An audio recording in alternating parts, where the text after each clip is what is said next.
It's been a dramatic few months since the Georgian Dream Party won the country's parliamentary elections amid accusations of unfair voting. In this episode of the Europe Conversation, I sit down with Georgian Prime Minister Irakli Kobakhidze to find out whether Georgia is still on that European path, its relationship with Russia, and what the future holds as the new US administration makes waves in the region. Prime Minister, great to see you again. Before the elections, you told Euronews that you wanted Georgia to be a fully fledged member of the European family. You know, after all that has happened between Tbilisi and Brussels since then, if Brussels were to call tomorrow, would you go, and would you go into talks and restart those negotiations? Well, thank you for your interest, and it's great to see you again and to have this opportunity to speak with you, to your audience. Yes, so we have a very strong foreign policy priority, and that's the full-fledged membership in the European Union. We are facing some significant challenges with the European bureaucracy, but we are still very optimistic that Georgia's EU membership by 2030 is achievable. So that's our medium-term goal, and we will be consistent in terms of following this goal. And I am hopeful that the approach towards Georgia will be more fair in the next upcoming years. So we will do our best in order to promote our European path. Are relations with the EU at a crisis point as far as you're concerned then?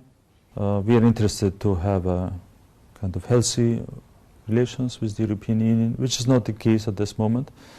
But we are confident that it's not because of Georgia's policies. It's because of the European bureaucracy's policies towards Georgia. So if that policy changes, everything will be in a better shape. Looking at your strategy for moving ahead then, you know, is Georgia very firmly on that pro-European path? If it's not immediate, what is your path for the foreseeable future? Well, absolutely. So again, we are committed to the European integration. We stand ready to consistently fulfill all the obligations deriving from the association agenda, deriving from the DCFTA. So that's a very clear agenda. And we will be patient. We will wait for the European kind of decisions about Georgia's European integration. So we have to demonstrate this patience. But at the same time, we will consistently fulfill all the obligations which are about accelerating our European integration. How are you taking that conversation with the Georgian people forwards? You know, was the election enough? Do you think you'll be holding a referendum in the near future? So we are the government for all citizens. Our support was 54%, but around 38% of Georgians voted for the radical opposition. We have to take care also of their interests. It's also one of our responsibilities. What is your current relationship like with Russia? Do you have any plans to reopen the Russian embassy in Tbilisi? We have no diplomatic relations, and there is no space for restoring diplomatic relations because of the occupation of our two historic regions. And because of the so-called recognition of the so-called independence of Abkhazia and the Tskhin Valley region. But we are running the pragmatic policy, and that's the key content of our policy towards Russia. We are keeping the trade and economic relations with Russia, and that's how we are going to run it further, to have pragmatic policy towards the Russian Federation. That's one of our kind of policy lines in terms of the kind of foreign policy of the country. Around 20% of Georgia's territory is occupied by Russia. You know, does Georgia intend to take those territories and reclaim them back? So the territorial integrity of Georgia is, of course, one of the national issues for our country, for our people.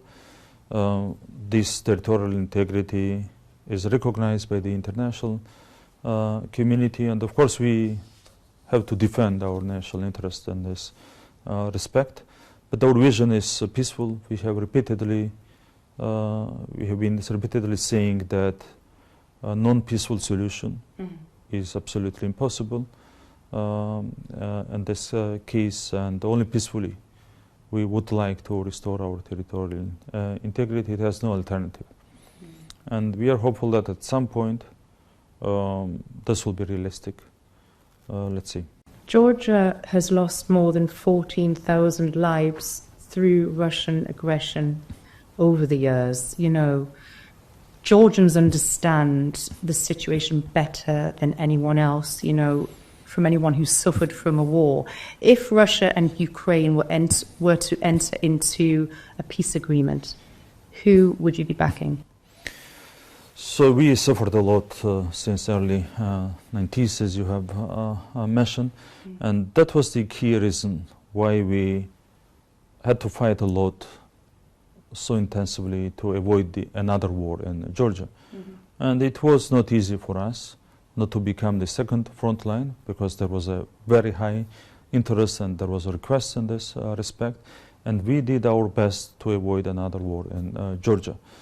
In terms of the peace negotiations between Russia and Ukraine, I think it has no alternative.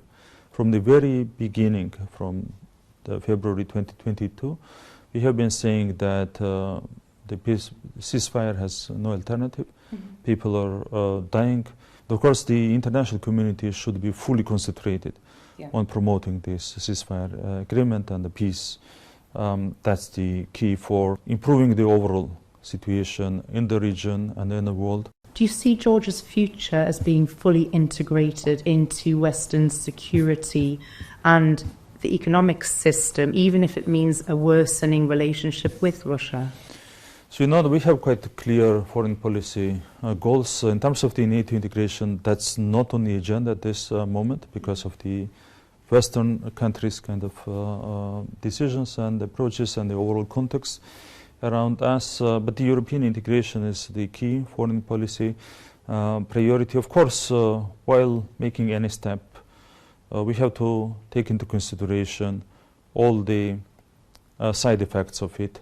For example, we had to make a very kind of crucial decision about not introducing sanctions against the Russian Federation, which was kind of requested behind the closed doors and sometimes also publicly by the Western stakeholders. We had to defend our national interests. So we had calculated quite in a simple way that introducing sanctions against the Russian Federation would cause a huge problems for the Georgian economy. Even in the first year, the recession would make around minus 10%. And according to the pessimistic scenario, it could reach even minus 18%. So finally, you always have to make balanced decisions. But finally, I think that we can finally become the full-fledged member of the European Union without sacrificing our key national interests. You mentioned earlier the new US administration. You know, they're bringing evolutions into the region. What is your focus there? Have you spoken to Trump yet? Not yet, but we are optimistic, and the Georgian people is optimistic when they are listening to the recent statements, also about the USAID, for example, about NED. So we have been talking about these problems since 2021. We have initiated the transparency law in Georgia, which has been criticized by the US Embassy very heavily under the previous administration. This law was just about the transparency, about submitting the annual financial declarations by the NGOs to the Ministry of Justice of Georgia. And the US Embassy under the previous administration said that it was the black day for Georgia. So we are very much happy that our messages are the same, coinciding with the new administration's messages.